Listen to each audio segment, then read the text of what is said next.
오늘은 스가랴 4장 1절에서 6절까지 말씀 묵상하겠습니다. 스가랴 4장 1절에서 6절까지 말씀입니다. 자, 말씀 읽겠습니다. 내게 말하던 천사가 다시 와서 나를 깨우니 마치 자는 사람이 잠에서 깨어난 것 같더라. 그가 내게 묻되 내가 무엇을 보느냐?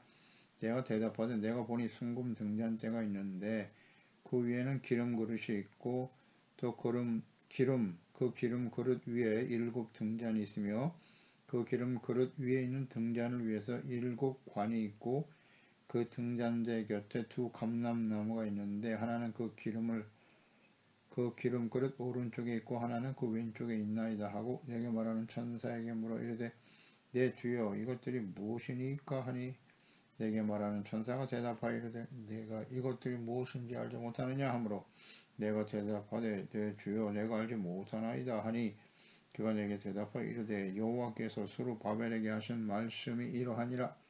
만군의 여호와께서 말씀하시되 이는 힘으로 되지 아니하며 능력으로 되지 아니하고 오직 나의 영으로 되나니라.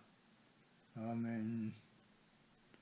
등잔대와 감람나무 환상을 통한 계시. 스가랴 선지자에게 보여주시는 이 환상은 장차 이루실 하나님의 계획과 뜻, 예언의 말씀을 계시하는 것입니다. 궁극적으로는 장차 이 땅에 보내실 그리스도, 메시아에 대한 환상과 계시의 말씀이죠. 하나님께서는 70년간 바벨론에서 포로 생활을 마치고 다시 돌아온 이스라엘 백성들에게 성전을 건축하게 하시고 또 하나님께서 그들과 함께 거하시면서 그 주님의 영광을 나타내실 것이다 라고 약속하셨고요. 이전의 영광보다 그 이후의 영광이 훨씬 더 클 것이다 라는 말씀을 하셨습니다. 그리고 이제 하나님의 나라가 온 세상으로 확장되어질 것이다. 번성하여 확장될 것이다 라는 약속도 주셨고요. 이 말씀의 의미는 이스라엘이 강대한 나라가 된다는 의미라기보다는 정치, 경제, 무슨 군사적으로 강성한 나라가 된다는 의미라기보다는 하나님께서 보내실 그리스도, 메시아, 그 예수 그리스도를 통해서 이루실 하나님의 나라가 온 세상에 확장될 것이다 라는 말씀이셨죠. 그래서 오늘 계속해서 환상을 보여주고 계시는데요. 순금 등잔대와 2 감람나무 환상의 의미를 묵상해 보겠습니다. 1절에 보면 스가랴 선지자를 깨우는 천사, 마치 잠에서 깨어나는 것과 같았다. 천사가 스가랴 선지자를 깨우죠. 이 깨운다라고 하는 히브리어가 우르입니다. 이것은 깨다 혹은 일으키다, 각성시킨다 라는 의미를 가진 말이에요. 그래서 하나님께서 주시는 이 환상, 계시의 말씀을 깨달을 수 있도록 준비시키는 과정, 이것은 이제 깨운다 이런 표현을 하셨는데요. 이제 그렇습니다. 성령님께서 감동하여 깨닫게 하시지 않으면, 즉 하나님께서 감동하여 깨닫게 하시지 않으면 하나님의 계시를 알 수가 없습니다.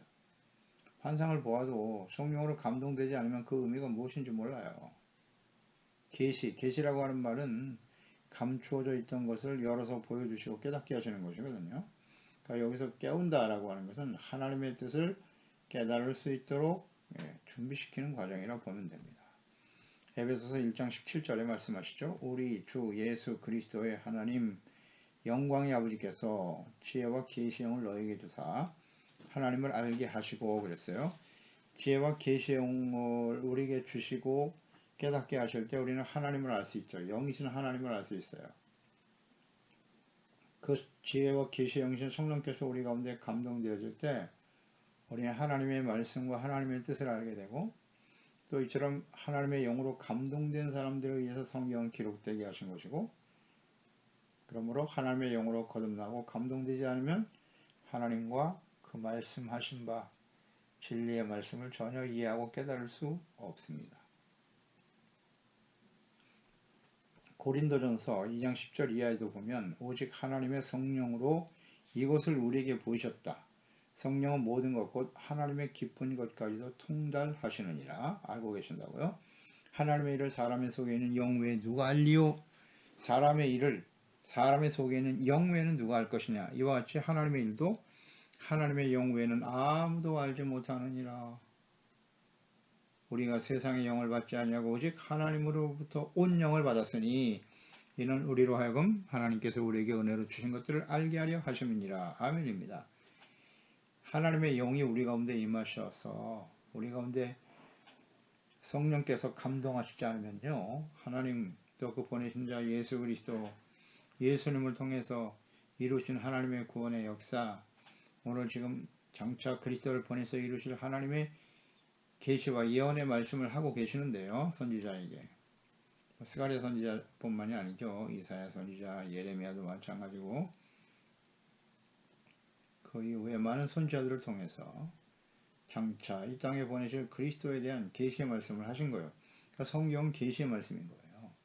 하나님의 영을 받지 아니하면, 성령으로 감동되지 않으면 전혀 이해할 수 없습니다. 깨닫지 못합니다. 이 성경을 무슨 지식적으로 학문적으로 접근하고 연구하고 그래서 깨달을 수 있는 것이 아니에요. 하나님의 영으로 감동돼야만, 거듭나야만 해요. 그러니까 우리가 이렇게 알 수 있죠. 우리가 진정 성령으로 거듭나 하나님의 자녀인지 아닌지 어떻게 알 수 있는가? 성경에 대한 우리의 태도예요. 그러니까 성경 말씀이 어렵습니까? 어려울 수도 있고 쉬울 수도 있어요.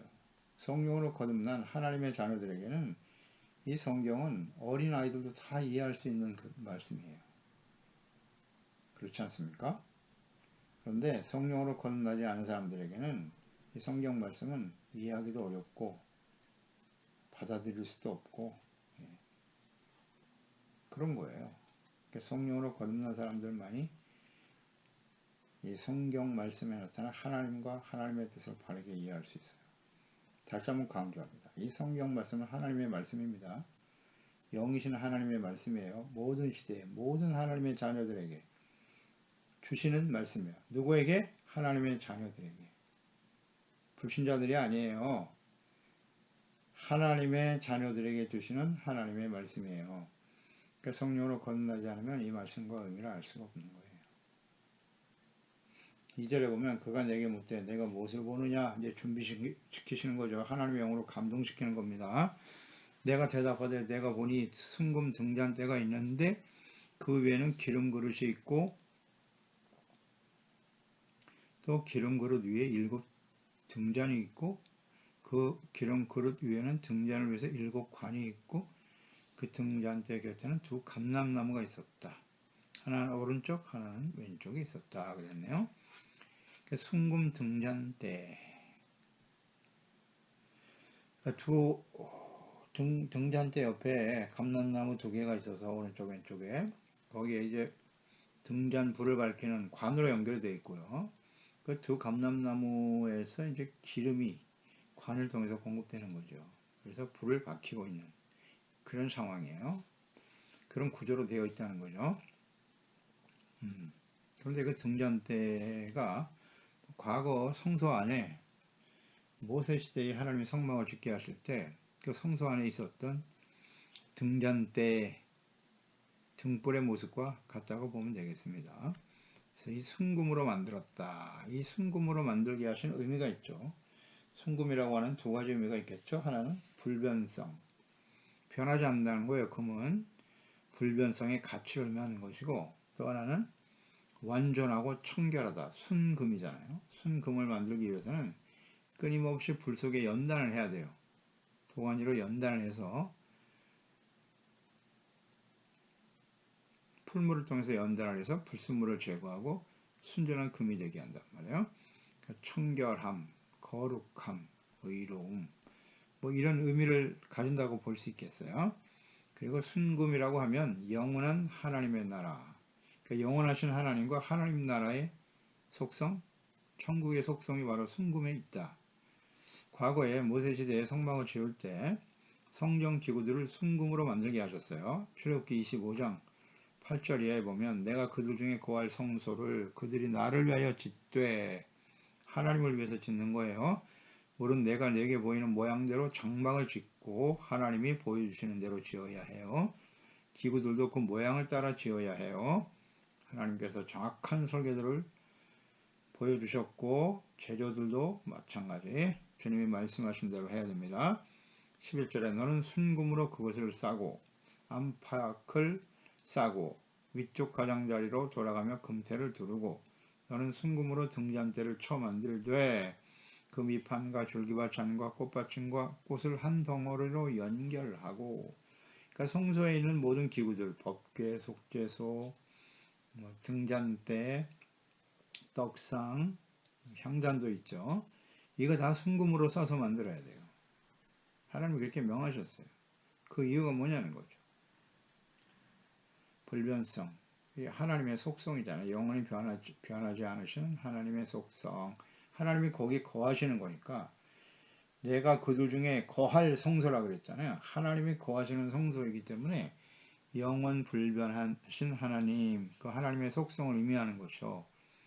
그리고 온전하고 완전하고 청결함, 거룩함. 성소가 하나님이 성소를 주신 의미는 성소에 나가서 죄를 버리고 용서받고 이렇다므로도 거룩하신 하나님과 같이 거룩해지는 온전한 하나님의 죄를 버리고 온전한 하나님의 자녀 백성들이 되어 하나님과 화목하게 하는 거죠.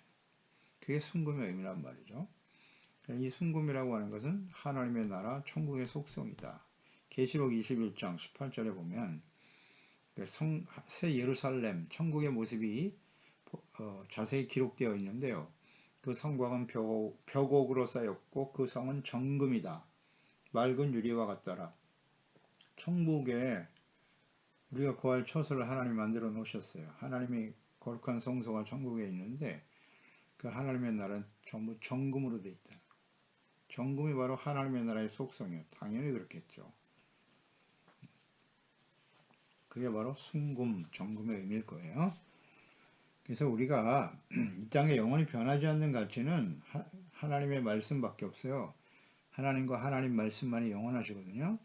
또 믿음, 소망, 사랑은 항상 있을 것인데 영원토록 변하지 않는 가치라고 그랬어요.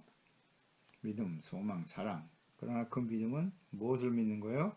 영원히 변하지 않으시는 하나님과 하나님을 믿을 때 그 믿음이 변하지 않는 거고 자기 자신의 믿음인 경우가 많죠. 두 번째는 소망. 이 소망도 마찬가지예요. 어디에 소망을 두고 있는 거예요? 하나님과 하나님의 말씀이 성취되어지는 소망.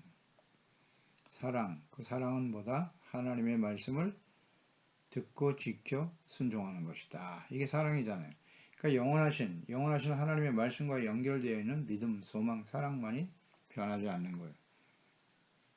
이것이 사람 중심이 될 때는 그 믿음의 대상이 사람이거나 사랑의 대상이 인간적인 감정에 기초한 사람의 사랑이라는 거 다 변하죠.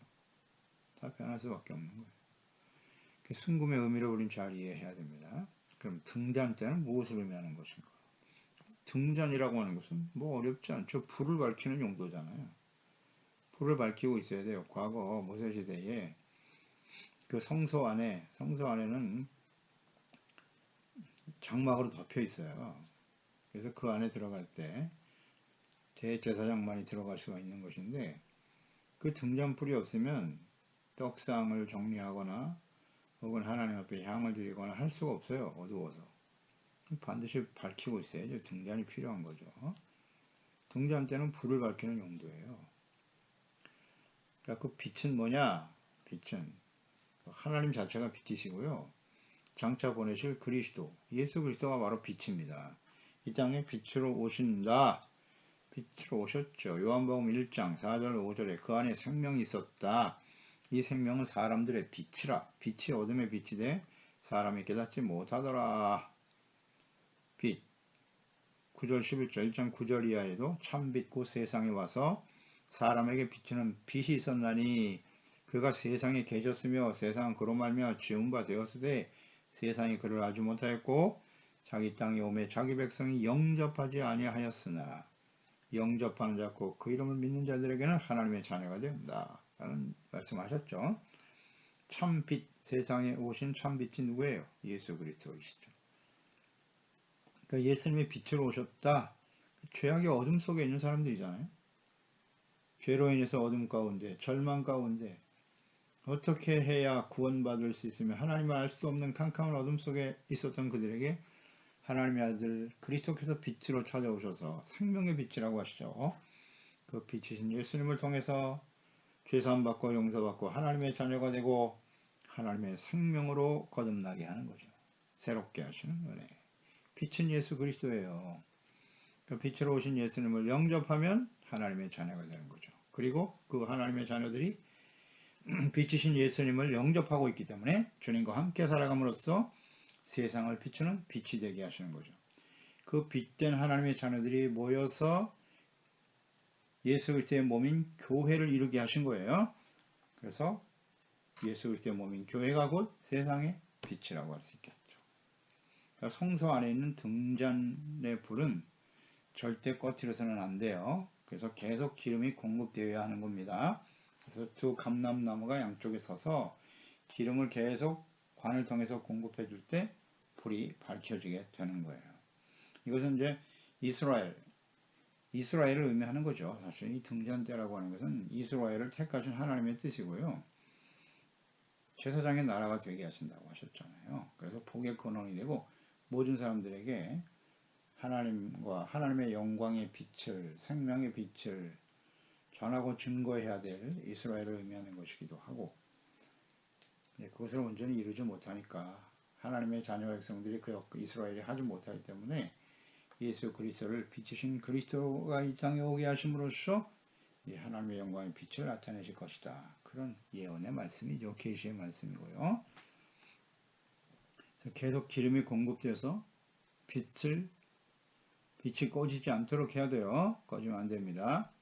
예수님께서 마태복음 25장에 24장에는 예수님의 재림과 마지막 심판에 대해서 말씀하시면서 25장에는 예수님의 재림을 기다리는 성도들은 어떤 태도를 취해야 하는가 세 가지 비유를 말씀하시는데 25장 1절 4절에 그때 천국은 마치 등을 들고 신랑을 맞으러 나간 열 처녀와 같다 하리니 그 중에 다섯은 미련하고 다섯은 슬기 있는 자라. 미련한 자들은 등은 가지되 기름을 가지지 않았다. 슬기 있는 자들은 그릇에 기름을 담아 등과 함께 가져갔다. 신랑이 늦게 오죠. 밤 늦게 오니까 기름을 준비하지 못한 처녀들의 등불은 꺼졌어요. 그런데 기름을 준비한 처녀들은 계속 불을 밝힐 수 있었죠. 그래서 밤늦게 오신 신랑을 맞이했다. 그런 의미죠. 그러니까 기름을 준비한다고 하는 것은 등불을 밝히고 있었다는 거예요. 계속. 등불은 불을 밝히기 위해서 필요한 것이기 때문에 불이 꺼져버리면 그 의미가 없어요. 용도 폐기. 의미가 없는 거죠. 존재 의미 자체가 없는 겁니다. 그래서 그 불이 꺼지지 않도록 계속 기름이 계속 공급돼야 한다는 거죠. 성령님의 기름 부으심, 성령, 말씀, 영원하신 하나님의 약속의 말씀을 계속 공급해야 된다. 말씀과 성령. 이렇게 이해하면 되겠죠. 빛이신 예수님을 영접하고 착함과 의로움과 진실함에 빛의 열매를 맺으며 그 빛된 착한 행실이 곧 하나님께 영광을 돌리는 것이라고 했으니까요. 이렇게 준비된 사람들이 다시 오실 예수님을 맞이하게 될 것입니다. 예수님이 다시 오실 때는 더욱 캄캄해질 거예요. 점점 더 세상은 어두워지는 거죠. 여러 번 말씀드리지만 예수님이 재림하실 때 어떤 사람들이 예수님을 맞이하게 될 것인가? 등불을 밝히고 있는 사람들이에요. 빛된 삶을 살아가고 있는 사람, 착함과 의로움과 진실함, 빛의 열매를 나타내며 살아가고 있는 사람들. 어둠 속에 빛을 찾아내는 건 아주 쉬워요. 어렵지 않습니다. 그 빛된 사람들이 다 주님을 맞이하게 되는 거예요. 그런 사람들이 알곡이죠. 어렵나요? 그 불이 꺼지면 어둠 속에 잠기고 마는 거예요. 얼마나 많은 사람 보세요. 똑같이 불을 밝히고 있었잖아요. 미련한 처녀와 슬기로운 처녀. 처음에는 같이 등불을 들고 있었다고요. 같이 신앙생활 했어요. 주님을 섬기는 생활이 있었다고요. 그런데 시간이 지나가면서 불이 꺼져버리다. 그래서 기름을 준비해야 된다고 말씀하시는 거잖아요. 기름, 성령의 기름 부으심과 하나님의 말씀, 하나님께 대한 믿음과 소망과 사랑, 이것이 계속 공급되어야 돼요. 경건의 삶이 계속 되어야 하는 것이에요. 그 준비되지 않으면 꺼져요. 하나님의 영광을 돌리는, 과거 완료가 되어서는 안 된다는 거죠. 우리 신앙생활은 과거 완료가 아닙니다. 성령님의 인도하심을 따르는 삶 역시 과거 완료가 되어서는 안 돼요. 내가 과거에 은혜 받고 성령 받아서 방언도 하고 근데 지금은요. 계속 돼야 된단 말이에요. 경건의 삶이 그래서 중요한 거죠. 말씀 묵상, 기도, 성령의 충만함과 인도하심을 따라 하나님의 말씀을 지켜 순종하는 삶까지. 이 경건의 삶이죠. 그래서 이제 예배 형식으로 끝나면 안 돼. 예배 형식 자체가 경건의 삶은 아닌 거예요. 하나의 일부일 뿐이고 그 내용이 중요한 말이에요. 내용이. 참 중요한데. 그 다음 두 감람나무가 있었어요. 등잔대 곁에 서 있는 두 감람나무. 지속적으로 기름이 공급되고 그 감람나무에서 등잔불이 꺼지지 않도록 켜져 있을 수 있었던 거죠. 이 감람나무 역시 예수 그리스도를 상징하는 것이라 볼 수 있겠죠. 로마서 11장 17절에 보면 또한 가지 얼마가 꺾이었는데 돌감람나무인 얘가 그들 중에 접붙임이 되어 참감람나무 뿌리에 진액을 받은 자가 되었다. 이것은 이제 이방인들이 감람나무의 접붙임을 받아 구원의 은혜를 받았다는 말씀인데요. 이방인들이었으나 그들이 감람나무가 되시는 예수 그리스도에게 붙어서 예수 그리스도를 믿음으로 말미암아 구원의 은혜를 받았다라는 말씀이죠. 감람나무 역시 예수 그리스도를 상징하는 것이라고 이해할 수 있어요. 그 당시에 이 두 감람나무는 당시에 성전을 건축하고 있었던 하나님의 나라를 바르게 세우는 일에 헌신했던 수르바벨과 대제사장 여호수아를 의미하는 것이기도 하죠. 그러니까 이 계시의 말씀, 예언의 말씀, 이 환상의 말씀들을 누구에게 이것을 깨닫고 가르쳐 스가랴 선지자가 누구에게 이걸 가르쳐 줬냐면 그 당시에 총독이었던 수르바벨과 대제사장이었던 여호수아에게 주로 이 계시의 말씀을 가르쳐 주거든요. 그래서 이것은 성전을 위해서 헌신하는 이스라엘의 회복을 위해서 헌신하는 두 사람이라고 볼 수가 있고요.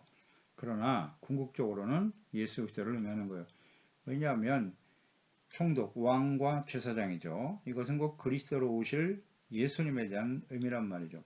그리스도라고 하는 말, 메시아라고 하는 말은 기름 부음을 받은 자란 뜻이란 말이죠. 기름 부음 받은 사람은 누구다? 왕과 제사장이에요.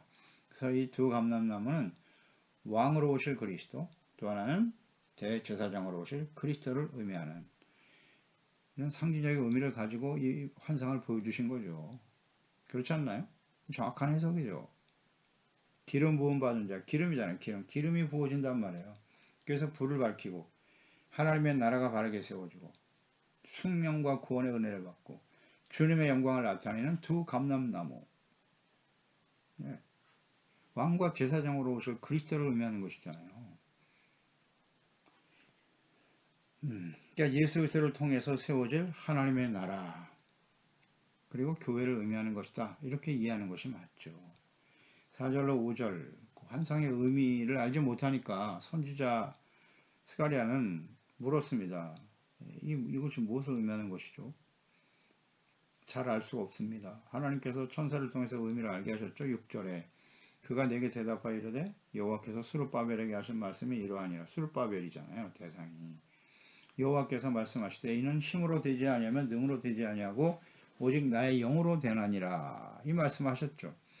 그러니까 그 당시에 성전 재건을 하나님의 나라의 회복을 위해서 힘썼던 스룹바벨과 대제사장 여호수아 그들이 하나님의 성전을 제거하고 주님의 나라가 회복되는 일은 두 사람의 힘과 능으로 되는 것은 아니라는 거예요. 사람들이 수고와 노력이 필요하지만 그들을 통해서 하나님의 나라가 세워지는 것은 아니고 오직 하나님의 성령께서 하나님의 영으로 된다고 하셨으니까 성령께서 감동하시고 임하심으로써 이 모든 일들이 이루어질 것이다 라는 말씀인 거죠. 그러니까 하나님의 성전을 재건하는 일은 곧 하나님의 나라와 하나님의 다스림을 받는 거룩한 백성이 되게 하시는 하나님의 뜻이거든요. 그러니까 하나님께서 무지하고 완악함으로 하나님께 대해 너무 몰랐죠. 완악했던 이스라엘이 바벨론에 의해서 멸망을 당하고 70년간 포로 생활을 통해서 그들을 연단하셨죠. 그리고 이제 예루살렘으로 다시 돌아오게 하실 때 주신 약속의 말씀이 있어요. 에스겔 11장 17절 이하에 너는 또 말하기를 주 여호와의 말씀에 내가 너희를 만민 가운데서 모으며 예루살렘으로 돌아오게 하시는 과정이죠.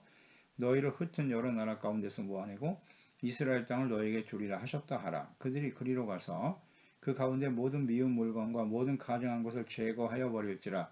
우상을 버리고 내가 그들에게 한 마음을 주고 그 속에 새 영을 주며 그 몸에서 돌 같은 마음을 제거하고 살처럼 부드러운 마음을 주어 내 율례를 따르며 내 규례를 지켜 행하게 하리니 그들은 내 백성이 되고 나는 그들의 하나님이 되리라. 아멘. 무엇을 주신다고요? 새 마음, 한 마음이죠. 새 영을 주고 그 몸에서 돌 같은 마음을 제거하고 부드러운 온유하고 겸손한 마음을 주시겠다. 그 이유는 하나님의 말씀을 지켜 순종하는 하나님의 백성이 되게 하시려고.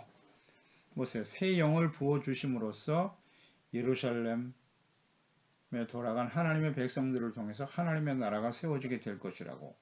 그들은 내 백성이 되고 나는 그들의 하나님이 될 것이다. 새 영을 부어주실 때 가능하다는 거예요. 사람들의 의지와 노력만 갖고 되는 게 아니라. 그것은 얼마 못 가죠. 우리가 학개서 말씀과 연결해서 좀 계속 묵상하고 있는데요. 처음에 돌아올 때 얼마나 감동적이었어요. 눈물을 흘리고 은혜에 감사하면서 성전부터 바로 지어야 된다고 시작했는데 성전 건축 터를 만들어 놓고 16년간 중단됐잖아요. 사람의 그 열심과 열정이라는 건 믿을 수가 없어요. 시간이 가면 이렇게 중단되고 변하는 겁니다. 사람의 의지와 노력만 갖고 되는 게 아니고 하나님의 영이 부어질 때 가능하다. 그러니까 예수 그리스도를 보내주심으로써 세우실 하나님의 나라 역시 사람들의 힘으로 세워지는 것이 아니라 하나님의 영, 성령께서 임하실 때 이루어지는 거예요. 세례 요한이 예수님, 세례 받으신 예수님을 하나님의 아들 그리스도로 증거할 때 어떻게 가능했느냐? 요한복음 1장 33절에 세례 요한이 말하죠. 나도 그를 알지 못했는데 나를 보내어 물로 세례를 베풀라 하시는 그이가 나에게 말씀하시되 하나님이 말씀하신 거죠. 성령이 내려서 누구 위에든지 머무는 것을 보거든 그가 곧 성령으로 세례를 베푸는 이인 줄 알라 하셨기로 내가 예수님께 세례를 베풀고 그가 그리스도라고 증거했다는 거예요. 그래서 마태복음 3장 16절이죠. 예수께서 세례를 받으시고 곧 물에서 올라오실 때 하늘이 열리고 하나님의 성령이 비둘기같이 내려 자기 위에 임하심을 보시더니 라고 말씀하고 있잖아요. 그래서 세례 받을 때 성령이 임하는 그분이 바로 성령으로 세례를 베푸실 하나님의 아들 그리스도다. 그렇게 증거했다는 거예요.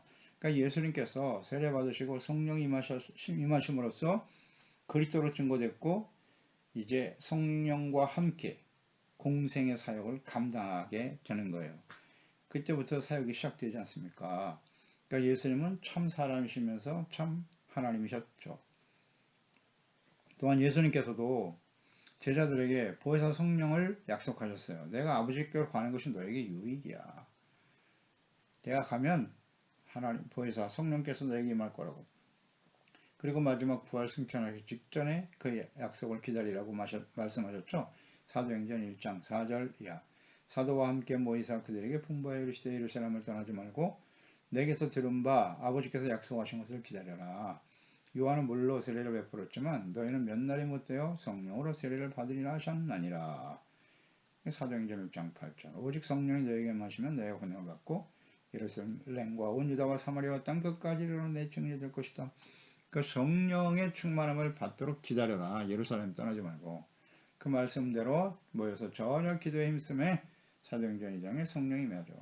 그러니까 성령이 임하니까 성령의 충만함을 힘입어 사도들이 그때부터 담대하게 복음을 전파하기 시작하고 교회가 세워지잖아요. 많은 사람들이 그 복음을 듣고 회개하고 예수 그리스도를 믿음으로 말미암아 구원받아 하나님의 교회가 세워지고 그들을 통해서 땅 끝까지 복음이 전파되는 거죠.